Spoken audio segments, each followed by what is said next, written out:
Hey YouTube, it's Mr. Dodo8449. Today I'm doing a little how-to video on point motors and how to fit them and make them work. Now I've been working on this one here, and I've managed to get it work. So I've got to turn the power on the wall. I've managed to make it work now so that it works on the switch. And that's really good and all that and stuff. But I had a little bit of a problem with it. And the main problem was that that point particularly you see in front of you is not a modern point. It's not a new point or anything. It's quite an old one. So it didn't have the hole in it for the point arm. This bit here is the point arm. It didn't have a hole in the point for it to slide up through and to flick it left or right. So I meant I had to redrill a hole. As well as that, all of my points have been stuck down. So I had to find a way of drilling upwards to put the hole in all the right places so that the arm had enough room to move. So I'm going to be going through all of that again on another point at the other end. Let me just adjust the camera slightly. There we go. So this is my station area, and I'm going to be doing the point at the far end over there. So I'm going to move with that. So this here is the point that I'm going to be working on. This is actually a Y point, just the shape of it makes, and it's going to be linked on the same switch as the point at the other end, because these two points have to work together to allow a loco to go on the left or right hand side of the station. So I'm going to be linking these together on the same switch. They both move at the same time, which means I have to make sure that I wire them up the same way round. So when I flick one left, the other one doesn't go right, and so on, so they both go the same way. So it's got the same problem as the other end, in the fact that there is no hole in the middle of the point. So I'm just about to see it, just this piece here, there's meant to be a hole in it, and I'll show you a point which has got one. So this point here has got one. You can just see the hole right there at the end of the drill bit. That's what's missing from most of my points. Only 5 of my points have got this hole in it, which is the usual way, but this is a new point, which is designed just flick easy enough. So I've got to, first of all, I need to put that hole into the I'm not quite sure what this is, but I'm going to call it the point rod. Probably the wrong name, but I'm going to call it that so you'll know what I'm on about. Into the middle of the rod, I found that a 1.5mm or a 1mm drill bit is good. I went for a 1.5, so it was just enough clearance. As the arm, this arm here is 1.5mm. So you need a 1.5mm drill. I only got 2 of them because they're so thin they can usually break. But you can just about see it. Well, kind of. If you ever look carefully at the point, you'll notice there's actually a circle there, right in the middle of the point. And what you've got to do is drill right in the middle of that circle to get through. The other thing you have to do is, hopefully I'm going to turn on the light actually, there we go. The other thing you have to do is drill dead straight and in the middle to make sure that it all works. So I'm just going to do that. So I've turned my drill onto the slow setting. I want to go right in the middle,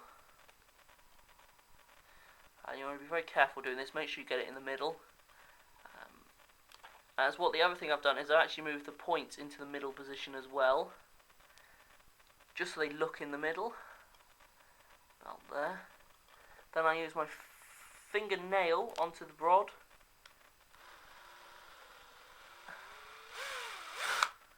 And go very slow. You'll go through that bit very quickly.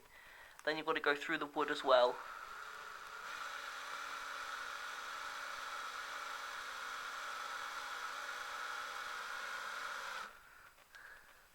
Just check you've gone through. And then this is the bit you've got to be really careful of. Really, really slowly back it out. And then, where's they gone? That doesn't matter. Usually I'd use a pair of tweezers in there to stop the black plastic coming up as well. But there you go. I've now made a hole in the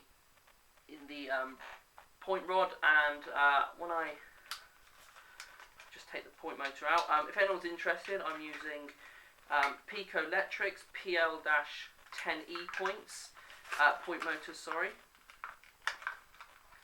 It's one of those things, why do they always make the packaging so hard to get into when you haven't got a knife or something? Why don't people just think about these things?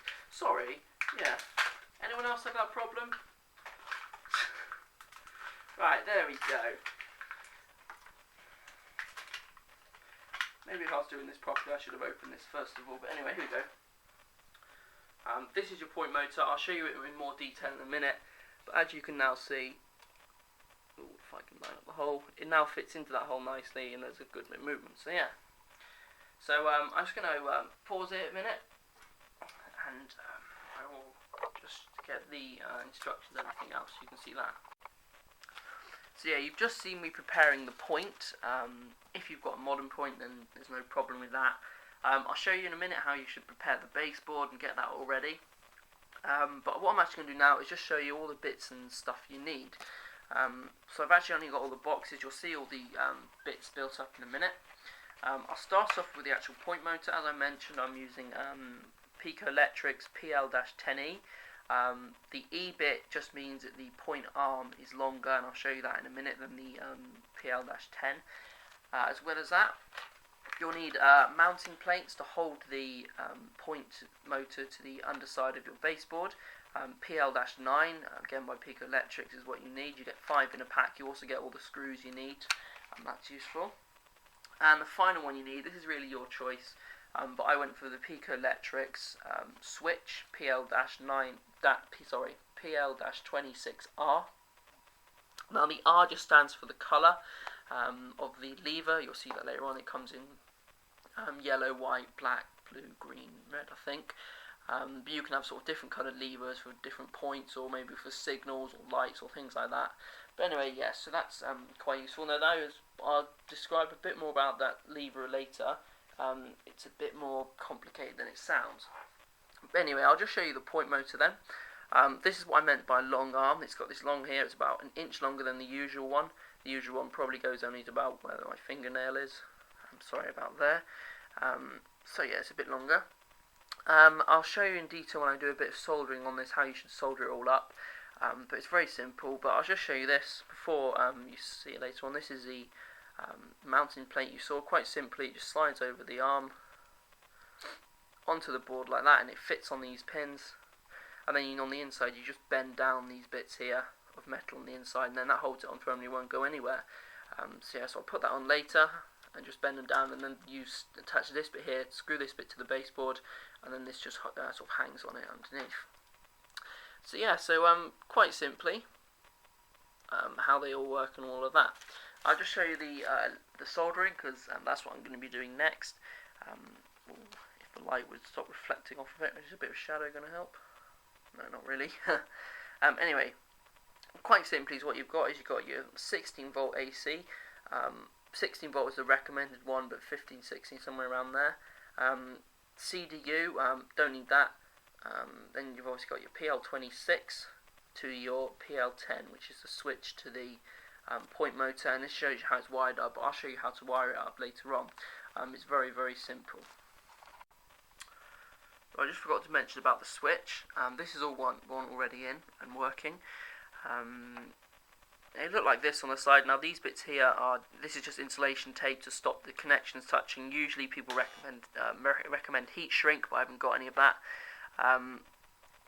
So basically in here you've got 1, 2, 3 down rods, and some people get mixed up and say positive and negative. All of this is positive. Positive comes into the middle one here, and then depending on which way the switch is set depends on which way the current goes down here. So positive in and positive out.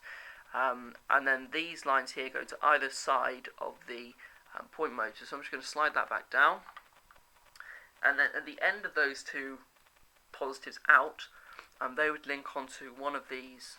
It doesn't matter which side you work. This side can be the negative, or this side can be the negative. It really doesn't matter.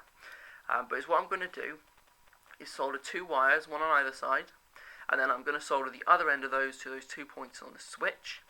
The middle point of the switch is going to go to my bus wire, which you can just see there where my fingers are, to the red one. This is 16 volt live. I'm going to be running lights and stuff off of this one as well. So red is positive, black is negative. Then turn your point motor around.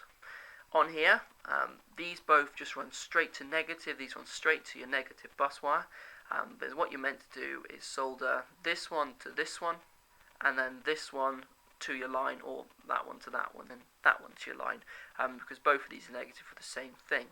So as I said, it's very simple, so I'm not going to show you me soldering them. I will possibly be doing a soldering how-to video later on, but I'm waiting for a new soldering iron at the moment, so I'm using my old one, which is a bit clunky and a bit difficult to see. Oh, is all I'm doing then is just bending out these metal bits slightly so you can get, actually get your wires in there to solder it on. So when the video restarts, hopefully I'll have this all soldered down nice and, well, hopefully neatly.